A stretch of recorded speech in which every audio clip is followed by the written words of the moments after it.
it maybe one more minute here and then get started. And I can let people in as we begin the presentation here. But for those of you that are just joining here, welcome to Planting for Pollinators, the webinar edition. I said this to some of the folks already, but as you join here, note that your cameras and microphones are automatically off. But we do have an open chat and Q&A for this evening. We got some folks testing it out right now by putting in their favorite pollinating flower.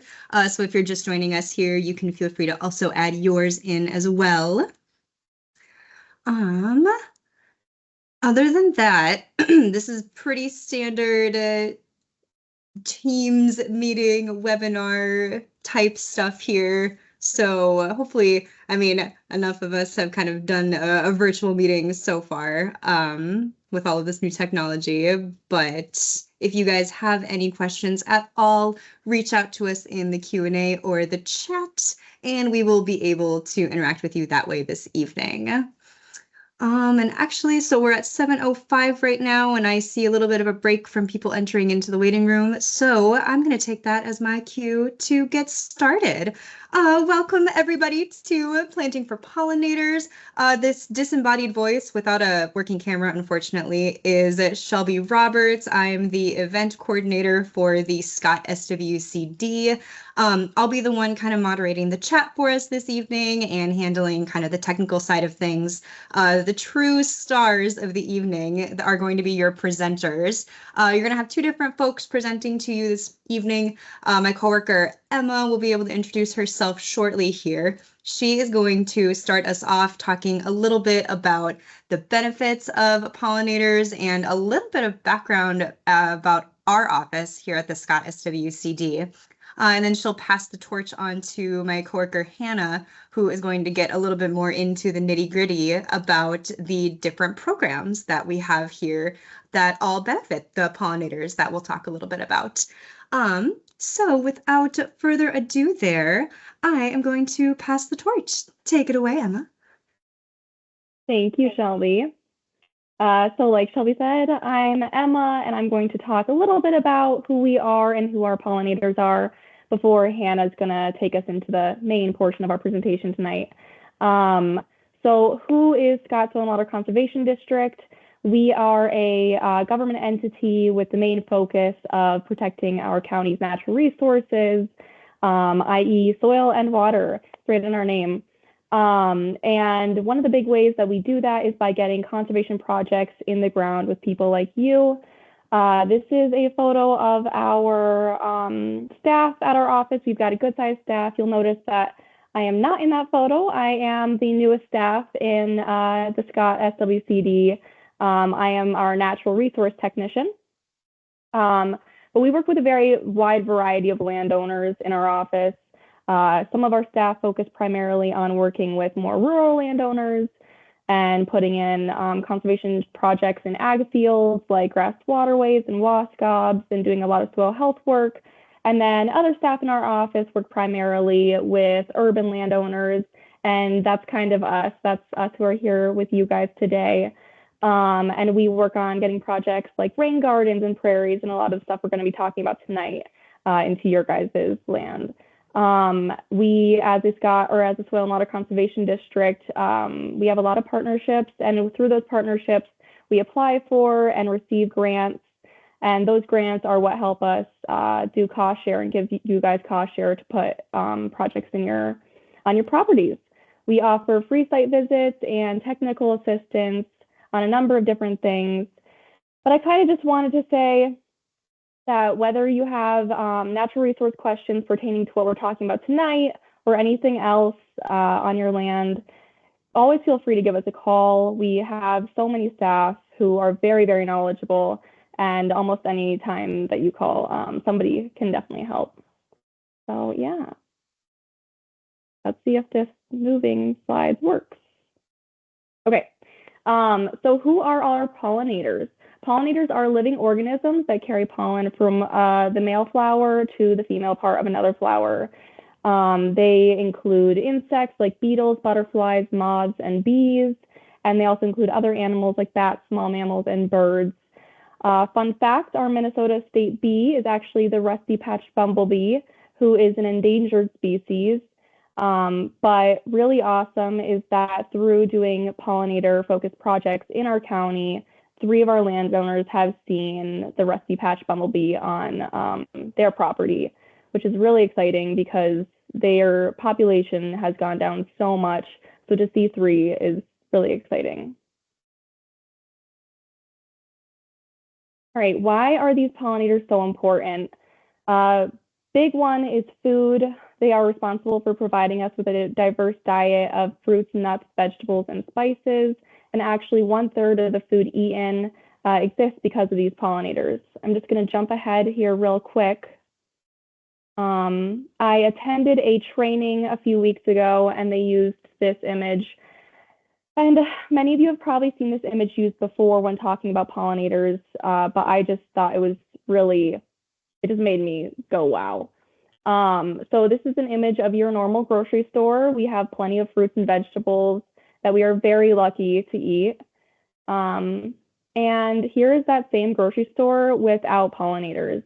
So we wouldn't be starving. We still have fruits and vegetables, but it's not nearly what we have with pollinators. And it kind of just shows you how big of an impact they have on our daily lives.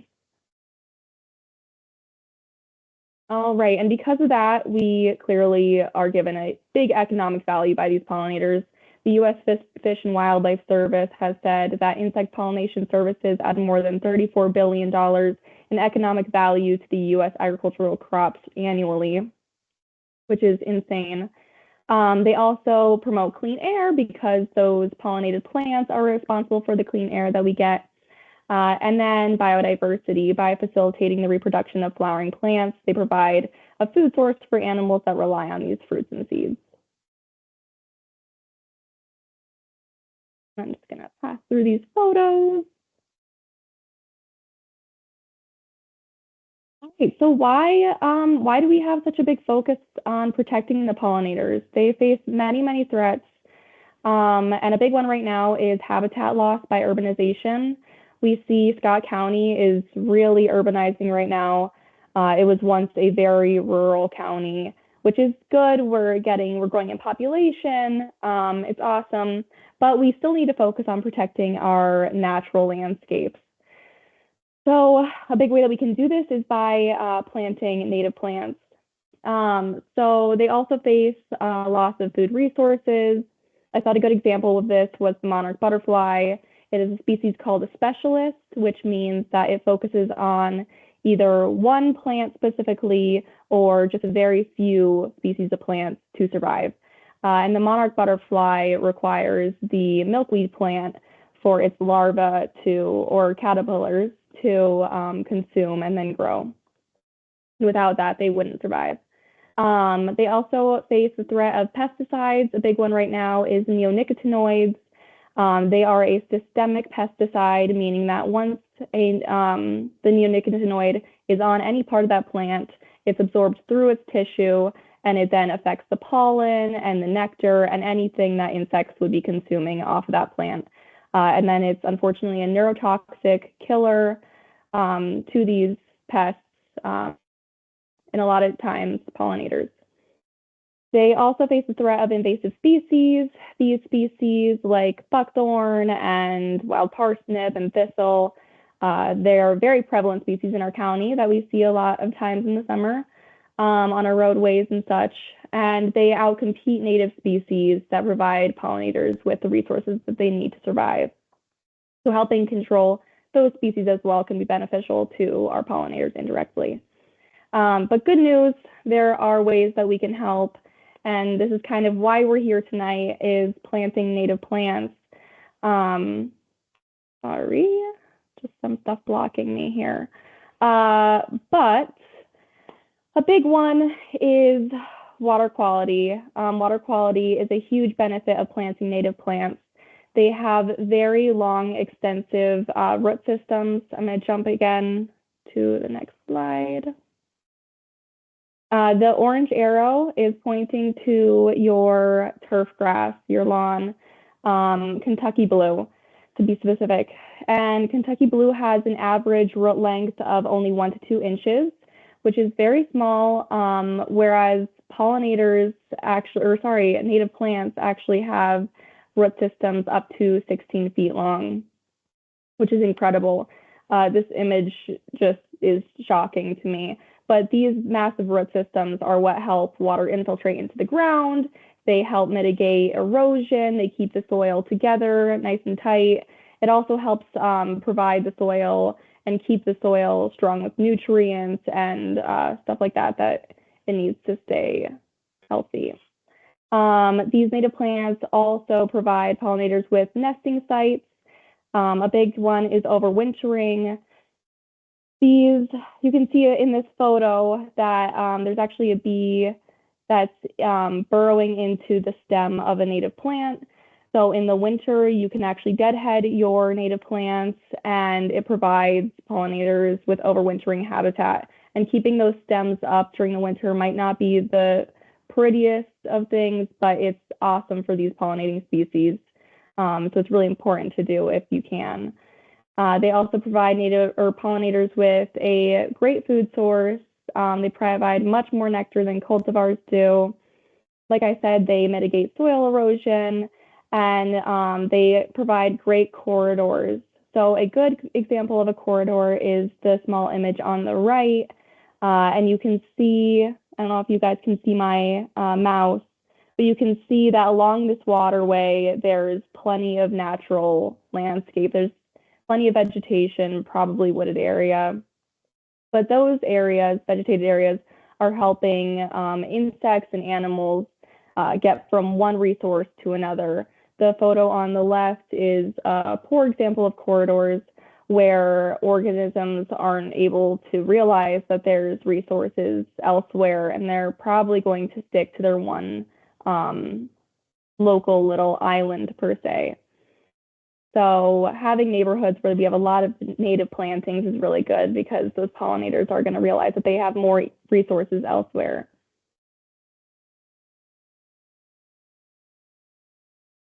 All right, and before I pass things off to Hannah to get into our really fun programs, I just wanted to show an image of the impaired waters of Scott County.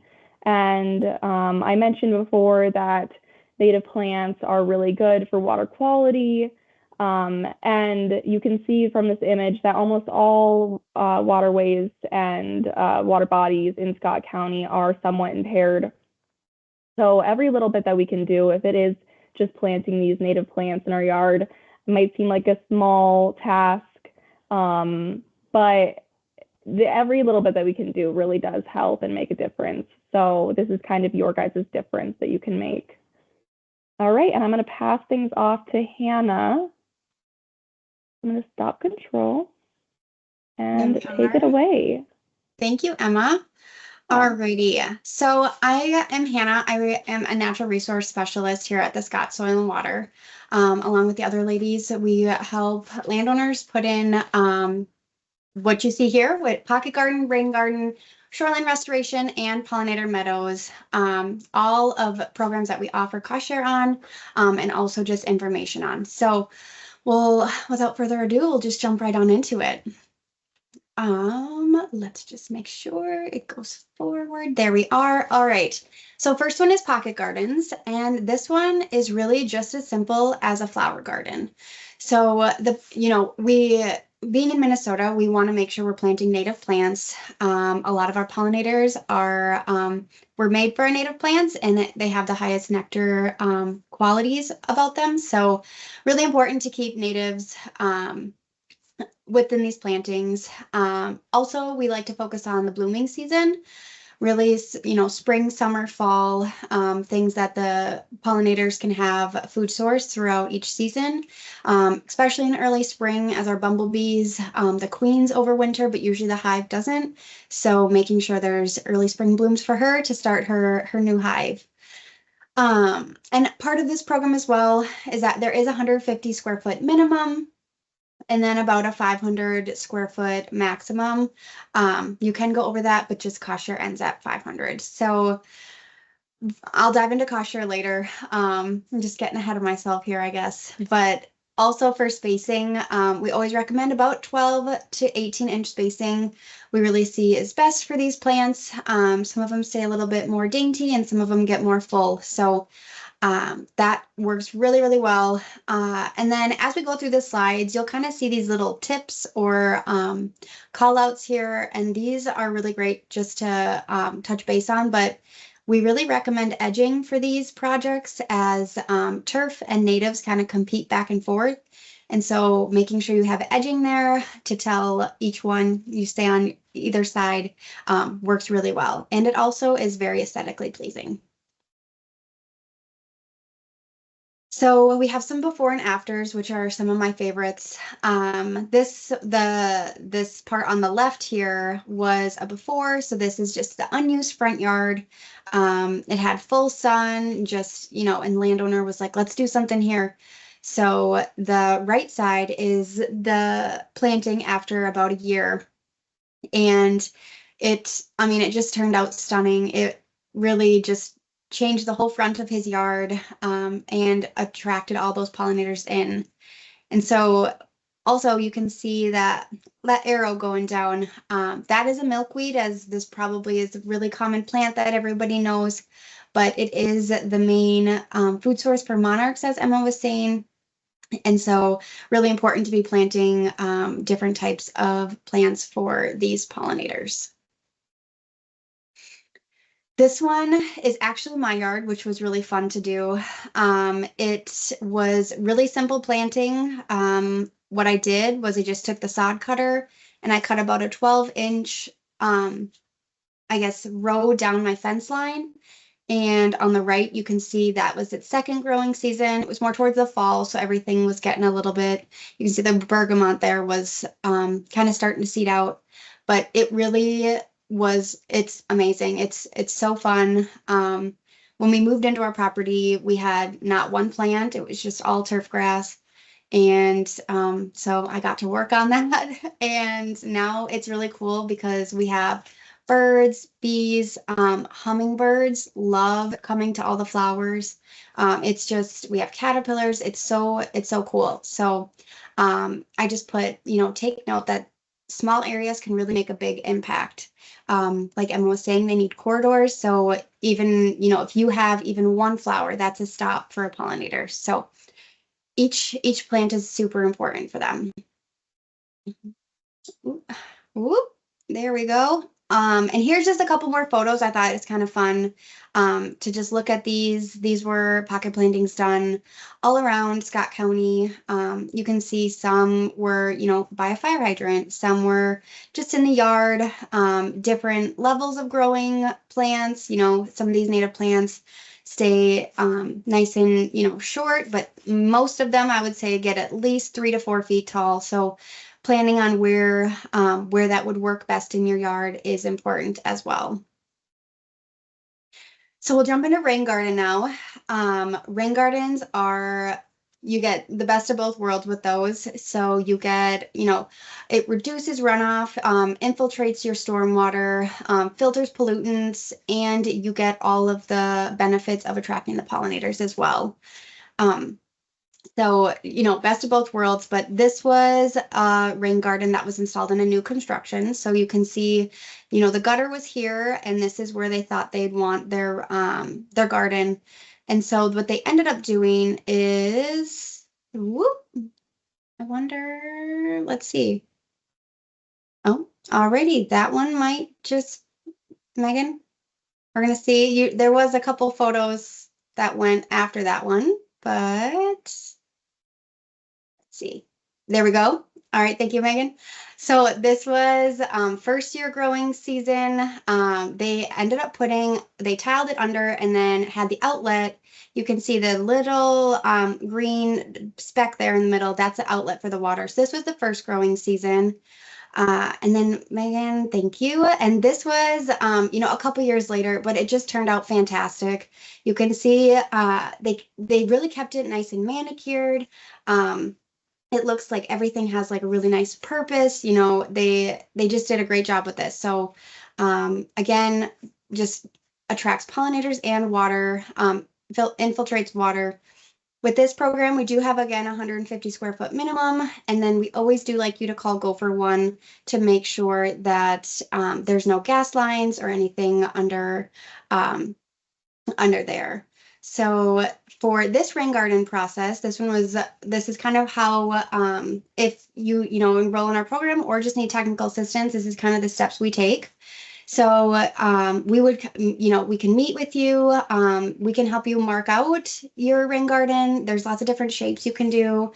You can do circles, or you can do, like a bean shape, or you can do just a whole bunch of different kinds. But we always do ask that you have a percolation test done as well.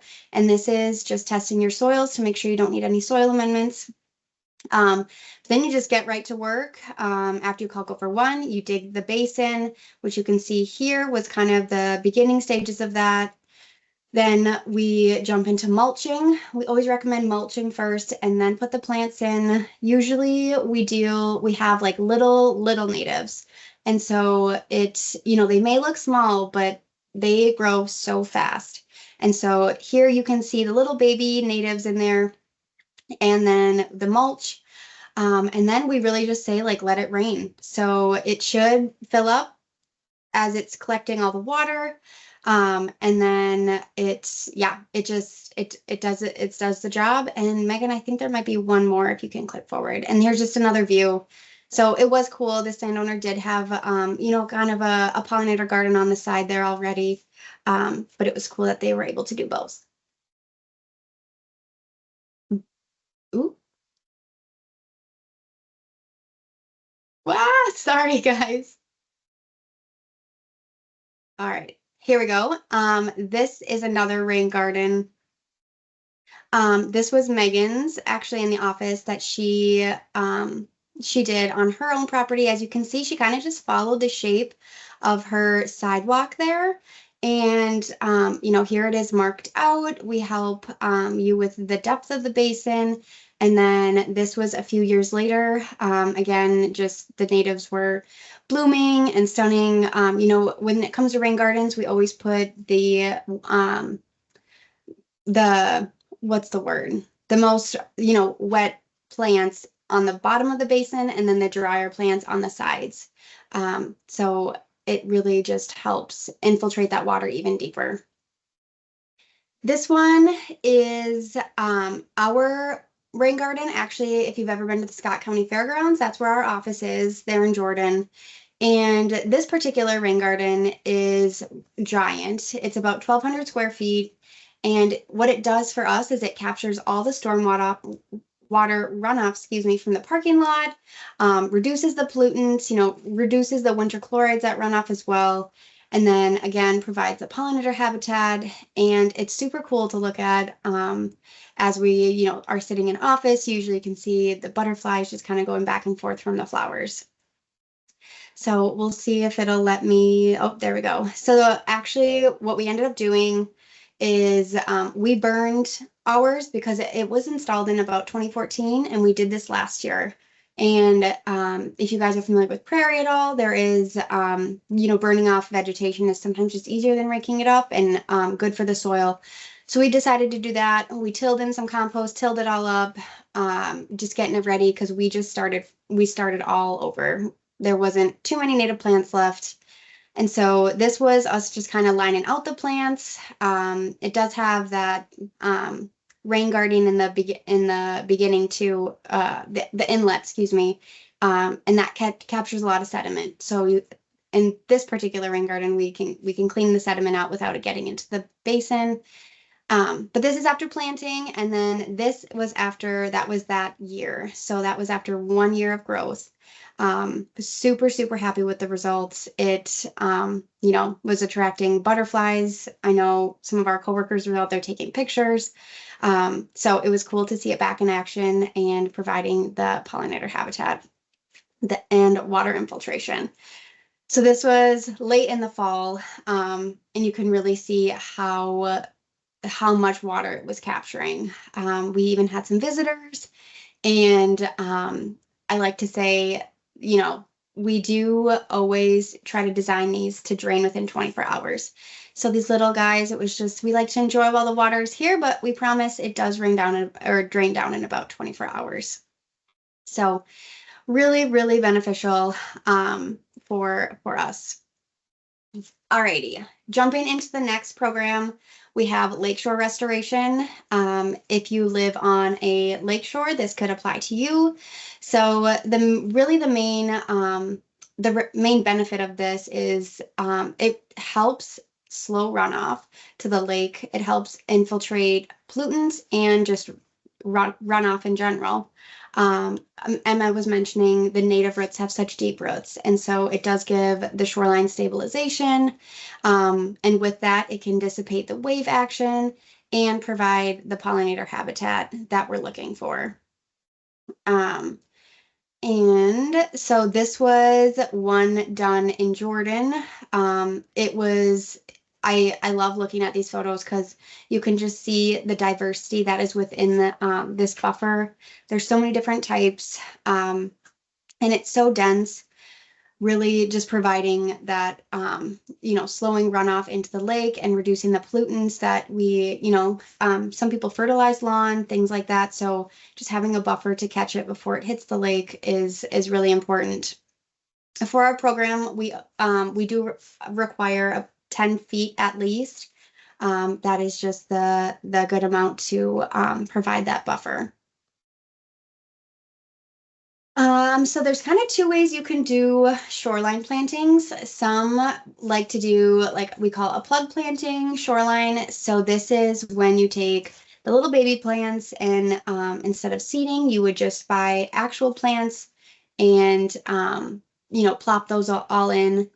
There is pros and cons to each one. And so I always like to go over it, but with, a plug planting, it is manicured. You can keep it looking manicured. There's a design element to it. So you can really, identify your natives as they come up, or you can put specific species. If you know a lot about them, you can put certain ones where you want. So that is nice. But a negative is that it is much more expensive than seed.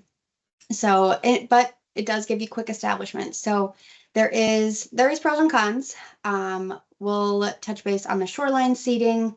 So with this, it's usually you can get a higher density of plants per square foot. The seed just, has more. We're shooting for about 35 plus seeds per square foot. And so it really gets high diversity there. It is cost effective. It is quite a bit cheaper than the plants, but it does take longer to establish. And so you can see the photos on the left. Site prep was we marked it out, that 10-foot buffer, and then herbicided or solarized, and then removed vegetation, seeded, erosion control blanket. And then this is, I think, 2 years in to establishment, and you can just see how dense it is. Really common to see a lot of yellow the first year. The black-eyed Susans are like the first successional species to come through. Really common to see a lot, but it's just providing that runoff barrier, and it's also, I mean, in my personal opinion, it's just beautiful to look at. I think it's beautiful to look at from the shore, and it's beautiful to look at from the lakeside. So a lot of good benefits to it, and it is fish approved as well. I know I got some corny jokes in here, guys, so bear with me. And so this is just another lakeshore restoration that was done. This one was on Cedar Lake. And this was planted with plugs and seed. And as you can see here, it was erosion control blanketed. There's seed under there. This was, I think, 2nd year growth. So as you can see, the black-eyed Susans are just coming in real strong again. But the density and the diversity is just awesome within there. Sometimes we do have landowners who do seeding and the plugs at the same time, which is super awesome, and that is a-okay. Having plugs gives you that quick establishment, but majority will come with the seeding. Alrighty, and this one is Pollinator Meadow. So this is kind of meant for the bigger lots. If you have a large, 5-acre parcel, or if you have some ag land that's just like not, producing as well for you, this could be a really good option just to convert to prairie. It again, water quality and storage. It provides a huge corridor. These projects usually start at minimum 10,000 square feet, which is about a quarter of an acre. And it provides pollinator and wildlife habitat as it's big enough for these guys to get in there. So, deers love hostas, but they love prairie more. It's just funny. And so these ones, there's different ways to do site prep. But in this case, we have, this was a landowner who, again, it was just a front yard. As you can see on the left there was a little berm, and she wanted just a little more privacy from the roadside. And so she ended up herbiciding the whole thing, then went over it with a hard rake and just kind of got that soil loose. We don't want to till. It was just removing that dead vegetation and just roughing up the soil. And here on the right is after 2 years, super high diversity. I'm super happy with this planting. She loves it and her dog loves it as well. But maintenance is needed about the first 3 years. So these plantings are a little bit more intense. First year, usually we see about 1 to 2 mowings, and mowings come when the weeds come. So when the weeds go to seed, you really want to make sure you clip them before they actually release the seed, or you'll just get more weeds the next year.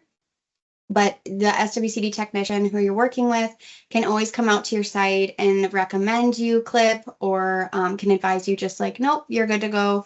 Or sometimes we just see a spot clipping too. So same with year 2. You could see a mowing, and then year 3, usually you're good to go, and the prairies just goes wild.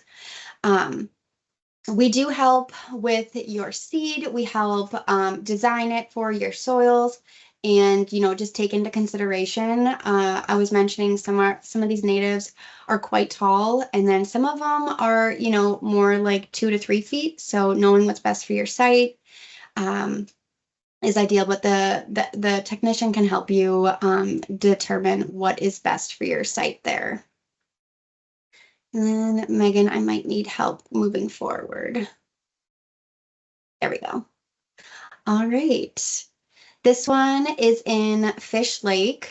This was just a turf conversion. It was, the driveway went all through here and the house was on the lake, but all of this was just mowed turf lawn.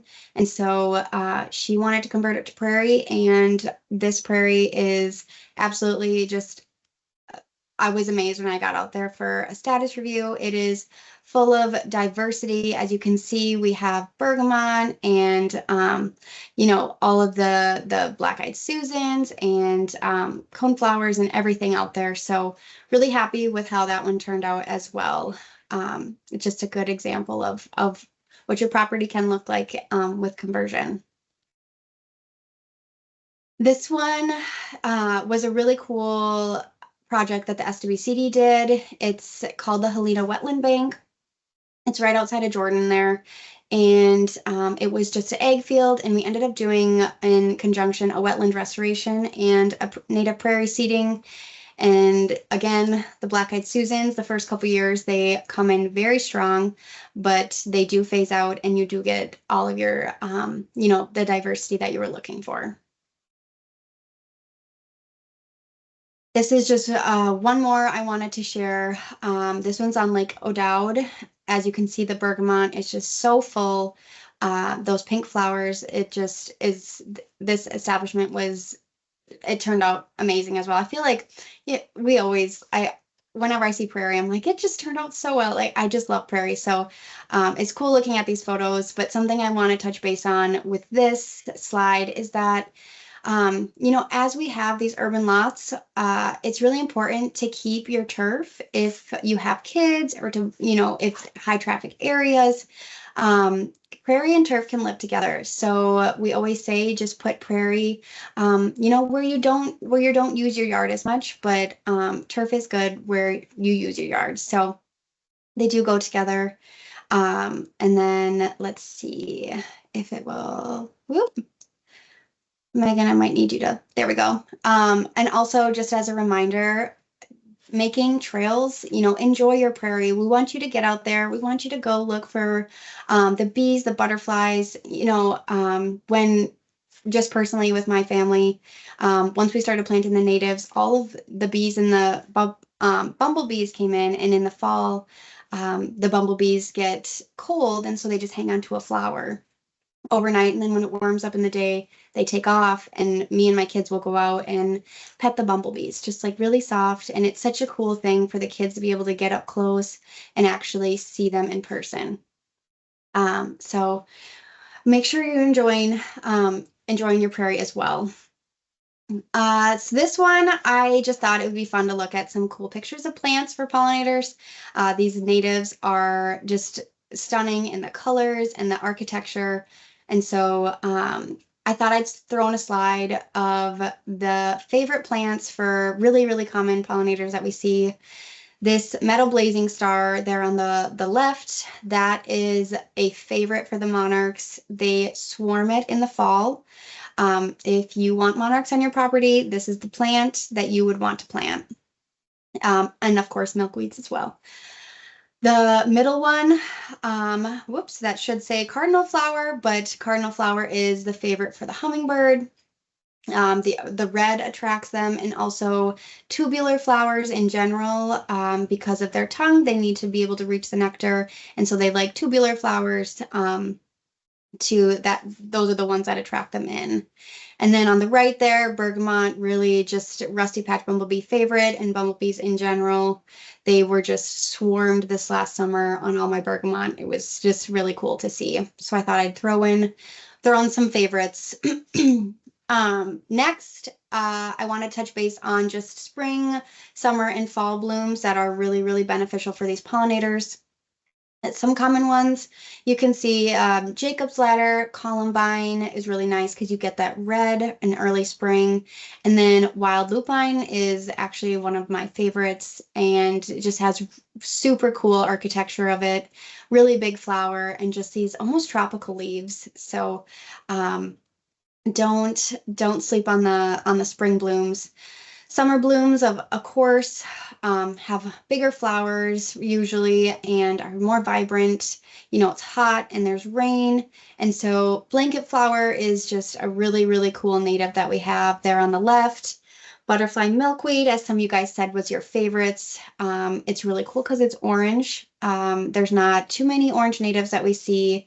And then one of the most common favorites is like narrow-leaved coneflower. So you know, just really, really nice summer ones as well.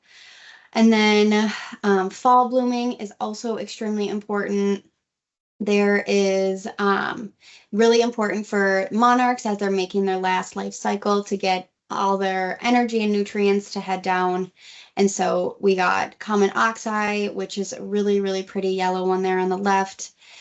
New England aster gives you that nice color. And then, you know, stiff goldenrod there. Usually we see lots of goldenrod. There is different types. So if you're looking for one that won't spread as crazy as, you know, the common goldenrod, there is stiff goldenrod as well. Jumping into shady plants, I know a lot of landowners are like, we have this whole spot in our yard and it, you know, nothing will grow, and it's so, you know, it can be so frustrating. There is a few options. When it comes to the flower side of it, these native plants really need at least at minimum 6 hours of sun. And I do like to say as well that the blooms are much smaller as well. The leaves are usually, you know, quite big, but the flowers are small. So here's just a few, kind of going over them. So we have Annie's hyssop is nice purple. The columbine again does well in, you know, sun and shade. Zigzag goldenrod, they're the yellow one. Yarrow, that the white yarrow is extremely aggressive and spreads really, really fast. And so feel free to try that. Pennsylvania sedges are really nice as well. Try to get you some green, but unfortunately no flowers there. We have calico aster, Solomon seal, which is kind of a common one, alumroot, and then Virginia bluebells and wild geranium. The ones with the stars are a little bit harder to find in nurseries, but always, you know, look for them as it might be, they might carry them as well. All right, then I thought I'd touch on water-loving plants because when it comes to lake shores or rain gardens or wet spots, it's just, you know, it's nice to have plants that can survive those conditions. And so just a few that do really well is boneset is a nice white flower. It does have quite thick leaves. Again, cardinal flower gives you that vibrant red. Great blue lobelia is within, it's actually like cousins to cardinal flower, but really, really pretty purple. Blue flag iris. It's really, really nice to have an iris that's native to Minnesota. Joe Pyeweed there on the right, the pink. That one, pollinators love. It does get quite large though. And so that one you'd want, you know, in the deepest part of a rain garden basin. We have common rush, which is really nice sedge. Sedges do great. Sedges are, they're a grass, but they're in the grass family. Just a little different.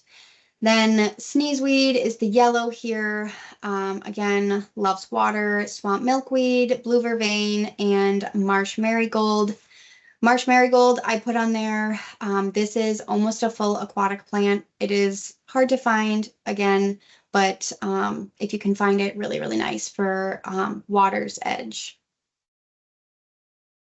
Then I thought one more for drought tolerant plants. If you're like, I have full sun, 12 hours a day, what can I put there? Just a few here that came to mind. Little blue stem for grass is really nice. It's a bunch grass. It has really nice winter interest. Yellow coneflower there in the middle, purple coneflower, hoary vervain, purple prairie clover, and then black-eyed Susans. These are all very, very common species that you would see in a seed mix as well. Very versatile plants, given, you know, sun and soils. So probably see those if you're planting the natives. So jumping in, that kind of commences fun pictures on all projects, kind of project overview, before and afters. And now I'll just dive into our programming and cost share. When we had it in person, we sent up a site visit sheet that people could fill out if they're interested in a site visit. There will be a survey after this, I think, and will come to your email. Feel free to, you know, fill that out if you're interested in a site visit, or if you're just like, I'm ready to do this, I just need an application, we can help you with that as well. So we'll dive in here.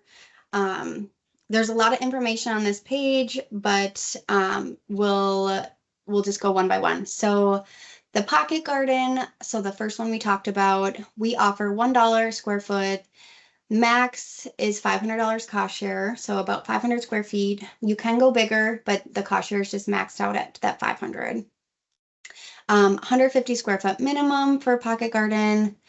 Rain garden, we offer $2 a square foot because it does have the water retention and infiltration water benefit. This max is 2,000, so you can do a big one like we have at the fairgrounds, or you can just do whatever your site needs, but at least still 150 square foot minimum.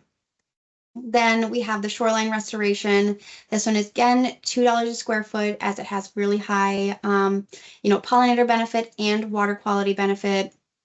The max is 2,000, and apologies, there is not 100 square foot minimum on this, but it needs to at least be 10 foot wide and at least 50% of your shore. So just keeping that into consideration if you do live on the lake. And then lastly, pollinator meadow. This we offer by the acre. So we offer $1,000 per acre, and again, maxed out at that $2,000. And that one comes with, like I said, about a quarter of an acre minimum. And so Emma had mentioned in the beginning, we are grant funded. So all of this is determined on, the amount of grants we have. Right now, we have a good amount of grants that can help you, get these projects in the ground. And so please do not hesitate to reach out. Like this little guy says, like one small garden can make just a huge difference in these pollinators' lives. And so as if you're like, let's do the things, I want to do it, or I just want technical assistance, again, we offer both cost share or just technical assistance. And so usually kind of how we have just this diagram put out here that usually you can conduct a site visit with us. If you'd like a site visit, that is wonderful. If not, you can just jump right to this submit application to Scott SWCD. But within the application, there, you kind of go over like how many plants you'll need. There's a little calculator at the bottom that I'll show in the next slide. And so you would just submit your application. We would, go over your grant. We would award you with the grant, just dependent on grant funding. And then if you're doing rain garden, call go for one. Then once your contract is signed, you would just dive in and get digging, planting, and then at the end, the SWCD will certify your program and reimbursement will be mailed. So I should touch on that everything is a reimbursement. So you pay for your project materials, everything you need for your project up front. And then no matter, what you spend on the project, you'll just still get that flat rate, what was on your contract for your project. So here just popped up that said you can do this tonight. There is a blog post that was just posted that has the applications on it as well. But again, if you are interested, one of our technicians can be in contact to get you that application. And so just for familiarizing, there we go, you guys with the application. This is what it looks like. The top portion is your name, address, email, phone. This is where you can put your project size. This specific application is meant for this pollinator garden. And so I could put, 250 square feet here. Just has some project specs. There is, of course, a couple things that come along with, planting. We do have to make sure they are all Minnesota native plants. There is a contract period where for these smaller programs, it's about 5 years. And then for the pollinator meadow, it is 10 years. And so along with the application, we just ask if you attach a map. This can be a super simple drawing, or you can follow the directions up here on SG4, which is a GIS online website, and just kind of mark out where you're thinking. So when we look at the application, we can know, is it going by your shed or is it going in the front yard? What that looks like. And then this was the calculator down here where I was kind of chatting about, you can figure out what your garden size is, how many plants you need, compost, and mulch as well.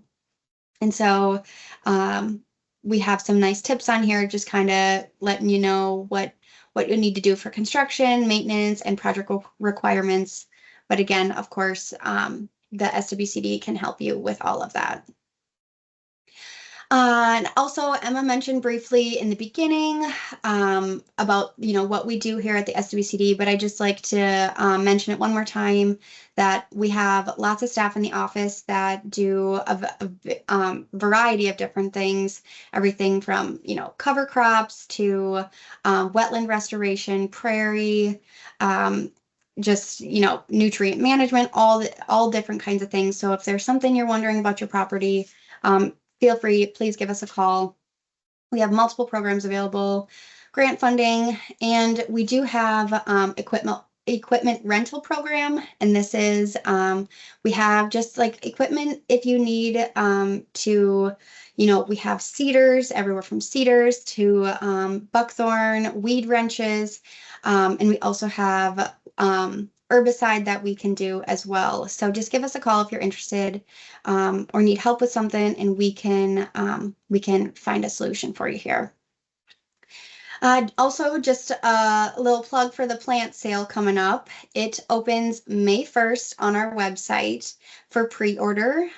We team up with Minnesota Native Landscapes, where they provide us these just awesome plants. Every year, we're so happy with them. And whoops, I should go back and see if it'll. No, Megan, I might need help going through there we go. All right.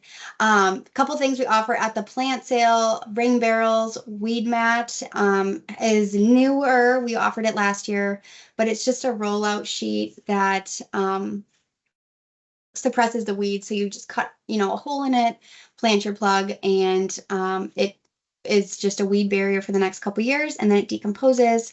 So that's really nice. We also sell native seed, compost bins, and native plants. So make sure to check that out. Opens again May 1st and open to everybody's, not county specific. Also, the tree sale, this is currently open on our website. This is open till about April 1st. We have various coniferous trees, deciduous trees, and shrubs. Again, it would be pickup at the fairgrounds, but I just thought I'd mention it just in case if you're looking for these seedlings. They're just little, but really, really great to get those planted as well. Touching base on what are other ways to contribute to conservation. We don't offer programs for these currently, but bee lawn is really great for areas you don't use. Pollinating trees and shrubs actually have one of the highest pollinator benefits because of the longevity and just the size of these trees. So that is a really good option. But also you can compost, you can get rain barrels to capture the stormwater runoff. Of course, recycling, and really, I think a huge one is telling your story and inspiring. It's cool to hear what happens on people's properties, what things have changed, their perspective on things. So just making sure that you're sharing your story so we know as well. For other resources, we have programs, Lots of Legumes, the state offers grant funding available as well. Theirs is about, I want to say, a $400 grant, so feel free to check there. Just type in Lots of Legumes or Bowser on the internet. You should be able to find that. Also, the U of M Master Gardeners are a really great resource for plant ID and search. Minnesota Wildflowers can really help with ID, and also Blue Thumb. It has a filter where you can figure out, I have a shady spot and this, how can I what can I plant there? And then plant vendors, Minnesota Native Landscapes, and local greenhouses, of course, here in Scott County can help you as well. So really, in conclusion, I just wanted to touch base. You can do a project, small or big. When it comes to these, they, will help you every step of the way. Or if you're like, I love plants, I love native plants, I got this, I would just like a little bit of incentive to let me buy the plants. We 100% love that as well. Also, one garden can make a change. Can really change the world for us and pollinators. Each individual person, if they just do one small thing, can really have a chain effect on pollinators and us. And of course, I had mentioned, probably sound like a broken record, but we can help with technical assistance and funding for these projects. In Scott County, it is county specific. So I thought, I guess that kind of commences it. I know we kind of just went right through this, lot of information. It was recorded, so Shelby will post that online. But I guess we can open up for questions if anyone has any questions, and just kind of dive into those. Yes, thank you, Hannah. Thank you, Emma. Great information. I have been kind of monitoring the chat a little bit here, but for everyone's benefit here, I've put a couple different links in the chat, which will be available for as long as we have the meeting open. And I can send these as well in the post-event survey that Hannah was mentioning. But we've got links to our website that has all of the online applications for those 4 different projects that Hannah was talking about. So if you guys are feeling inspired after this presentation here, you can go to our website and fill out any of those applications and then get it back to us and we can start the process with you. If you want us to come out and do a site visit before you fill out this application, just to see if you even have viable area, that's something that we can help you out with too. There's no like one hard set order that this has to happen in. Just give us a call and we can schedule and kind of work out whatever pace you are interested in doing. Let's see here. I just got one question from John. Will the recording be available to share with others? Yes, it will. We have a YouTube page. It's not used as often as I would like it to be, but this will be uploaded to our YouTube page once I get everything all done and ready to go. Depending on how quickly I get that uploaded, I might be able to send that out with the survey. TBD. If not, definitely just check our YouTube page within the next couple days, or keep an eye on our blogs because it'll be posted there as well. Let me see here.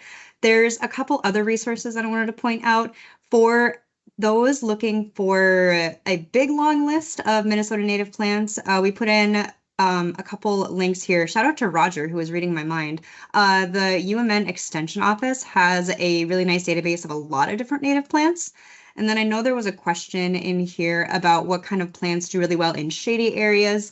Hannah touched on that a little bit in her presentation, but if you visit our tree and plant sale website, scottswcdtrees.com, the spring plant sale tab has what we offered last year, including one of our kits that was specifically for partial shady areas.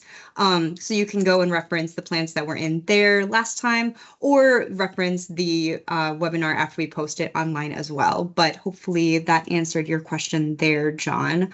We'll dive into the couple questions that we have here for our technicians. One of our participants was wondering if rain gardens would work together with water features like a pond. They're interested in incorporating kind of a couple different features together. Do you guys have any recommendations or kind of maybe workarounds? Because I know rain gardens, we really want them to drain after 24 hours. So is there a way to incorporate kind of a permanent water feature with that kind of thing? So I can touch a little bit on that. So when it comes to rain garden, we do want to keep the water in and then we want it to infiltrate. So I don't know if they could exist together, a pond and a rain garden as one. An option that comes to mind is having the rain garden upland. And if we get a huge rain, you could have the outlet go into your pond. Or when it comes to water feature, they do have really interesting outlets that kind of when rain, comes through the gutter and into your rain garden, it kind of can like almost make a sprinkler in the rain garden to kind of look like a fountain for the while it's raining. That could be an option as well.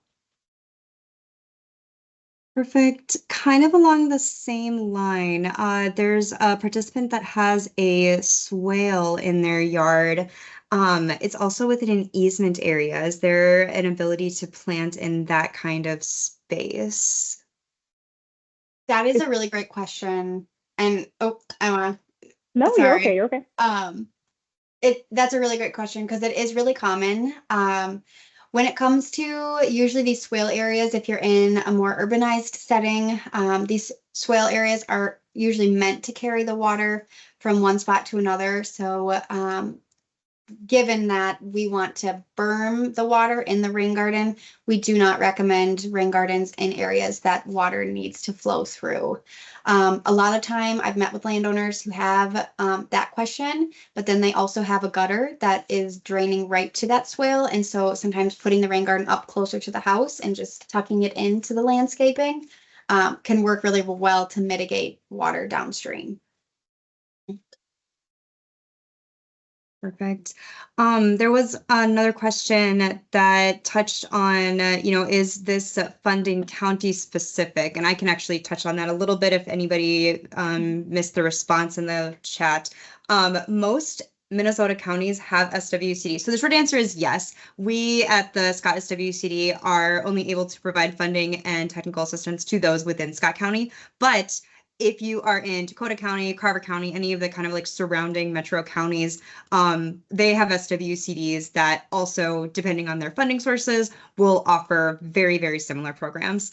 Hennepin County and Ramsey County do not have SWCDs, but they do have other city programs or watershed district programs. So you can look up kind of those other water resource type agencies that might be in your area and find some similar funding there as well. And I think I'm scrolling through here and I don't think we have missed any of the questions. Someone holler if I didn't get to your question. But otherwise, I think we're good to go. So we will be in touch here in the next day or so with that kind of post-event survey where you'll be able to hopefully provide feedback to let us know how we're doing and any recommendations for future programming that we have. And then we will also include details on how to apply for our programs or to reach out to us for some technical assistance to help you get some pollinator habitat in the ground. Thank you, Hannah and Emma, so much for your information. Thank you guys for spending your Thursday night with us. Hopefully, fingers crossed, it gets a little bit warmer this weekend now that we skirted by one last snowstorm. But we look forward to